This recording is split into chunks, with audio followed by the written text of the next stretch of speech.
Take a look at Leon from Resident Evil, and take a look at Dante from Devil May Cry. If you've played both games, have you noticed how similar they are? Of course, you might think, BHG, they're both from Capcom games. Duh. Idiot. Dislike. Unsub. But no, really, think about it. I mean, they're both always so nonchalant, even if they're facing an enemy that's towering over them, as if they know that they have plot armor. They're both exceptionally quippy, they have one-liners, their hair is kind of the same, and they're both agile and move in ways that make it seem like Aura left them in charge. Well, I mean, there's a reason for all of this, and we can trace that all the way back to the exact moment that Capcom found itself making a game that it could no longer call Resident Evil. And it changed action games forever. This is the story of Capcom's greatest what if. But before we learn about that, we first have to establish which Resident Evil they were actually trying to make in the first place.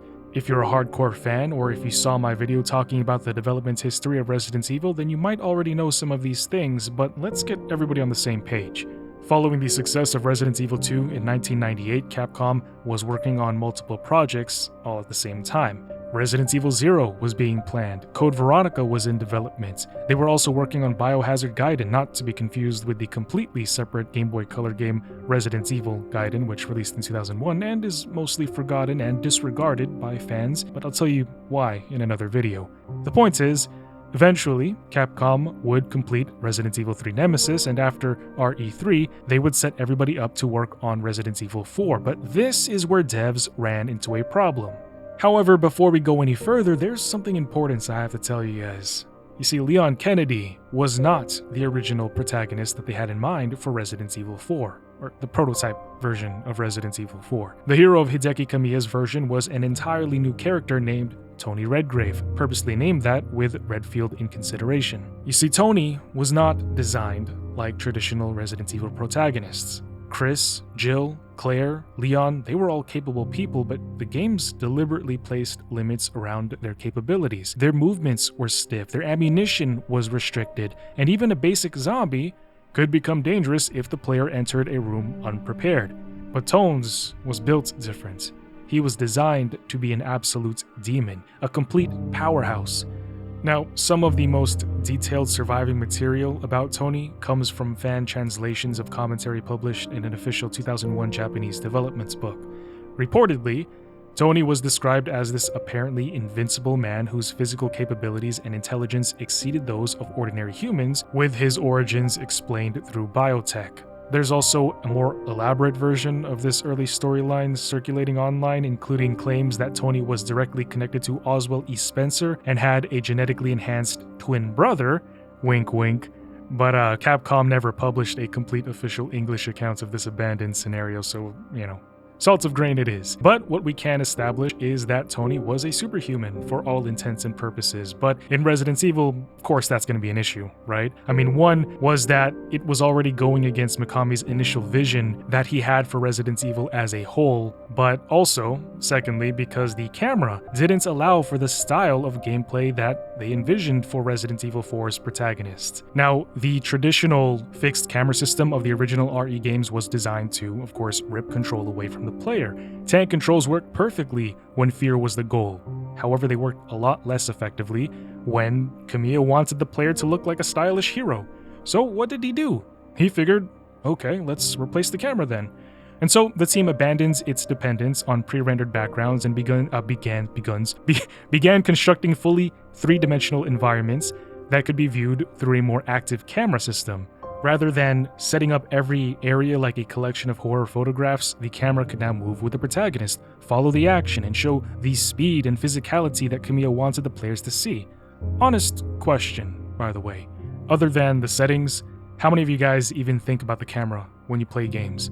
Because after doing research and making these kinds of videos, I am way more conscious of how the camera plays an active role in our experiences as gamers. It's almost like another entity that controls how much information and power that we get. And I don't know, there's something about that. There's just something about that I find really cool. To create a world capable of supporting this new direction, members of the team traveled through the UK and Spain to photograph the architecture and environmental textures, which is exactly why the project began developing such heavy influence from castles, stone floors, and elaborate European Gothic architecture. architecture. Kamiya didn't want to produce the same previous Resident Evil experiences with better graphics. In fact, in an interview, he described his goal as a full model change, deliberately moving the project away from RE's traditional emphasis on fear and toward what he called the stylish. So the further the team pushed this idea, the more powerful Tony Redgrave became, the faster the combat moved, and the more the player was encouraged to look impressive while fighting. But the better it became at this stylish action, the less convincing it became as a horror game, and that left Capcom with a serious problem. Because they were supposed to be making Resident Evil 4, but the protagonist was somebody who could crush a zombie with his bare hands and look cool while doing so. And that's not going to fly in a survival horror game. And at this point, on top of getting away from what Resident Evil was supposed to be, it was also beginning to create its own style of action. Think about most action games before this, where the objective was a clean cut, kill the enemy, and move on. But this project challenged that entire mindset by focusing down on how you kill. According to Hideki Kamiya, one of the biggest breakthroughs came while another Capcom game was being developed, Onimusha, which is one of the first games I ever played on the PS2, and I'm going to be covering that story on my main channel. But during a playtest, an enemy was accidentally launched into the air because of a programming bug, and instead of immediately falling back to the ground, it could be kept suspended with additional attacks. Now, most teams probably would have patched this out without thinking twice, but Kamiya immediately saw potential in it. He said, "This is not a glitch, it is a feature." Rather than treating it like a mistake, the developers would then refine and lean into the idea of this being an intentional mechanic, allowing players to now launch enemies into the air, follow them, and then continue attacking before they ever touch the ground again.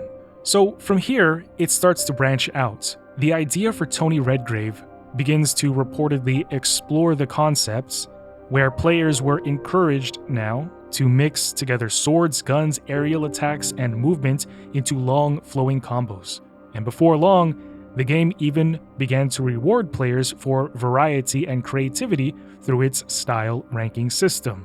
Unless, of course, you're a filthy casual, such as myself, and just enjoy hitting the triangle button over and over again. But hold on, because this is where the timeline becomes important. The project had begun with Capcom trying to make Resident Evil 4, but by the time all of these ideas developed into a complete combat system, they realized this wasn't survival horror anymore. So what was this? And you know something? Capcom could have canceled the entire project. They could have nerfed Tony, brought him and the whole concept back down to earth, but something else happened instead. Kamiya essentially looked at the game and said, "Hold on, wait a minute, we got something here for real, for real." And Capcom was like, "On God? Probably." And Kamiya was like, "Yeah, on God, probably." But even though the project was failing as Resident Evil, it wasn't failing as a game because the ideas were legit, they were solid, they weren't Resident Evil though. However, rather than destroying all of that creative work, Capcom allowed the project to grow into something else, its own thing. The biological horror burned down into hell, Umbrella, viruses, and biotechnology were replaced by an ancient conflict between humanity and the demonic world. Tony Redgrave was reimagined as a half-human, half-demon hunter who had a sword, 2 pistols, and an ungodly amount of confidence. And from the ashes of Capcom's lost Resident Evil 4 prototype rose Dante. And the game that Capcom could no longer call Resident Evil became Devil May Cry. Now, if you go back and play the original DMC today, you're gonna see a lot of the same influences. You'll find yourself exploring one massive, isolated location, gothic architecture, finding keys to unlock previously inaccessible areas, solving puzzles, backtracking after finding new items, and examining strange objects to figure out how to progress. Those are all things that are very Resident Evil. That is core RE running in DMC. And of course, you might also see a little bit of Leon in Dante. Unpause. But really, you might be wondering, if Tony became Dante, then why does Leon still feel so much like Leon? And honestly, I don't think that's a coincidence, because even though Leon was never the protagonist of the version that did become DMC, RE4 eventually inherited some of the same design philosophy. Capcom still wanted a hero who looked effortlessly cool and felt far more capable than the initial versions of the protagonist for Resident Evil 1, 2, and 3. That's why Leon behaves as if though Ada is always watching, why Dante and Leon feel strangely connected.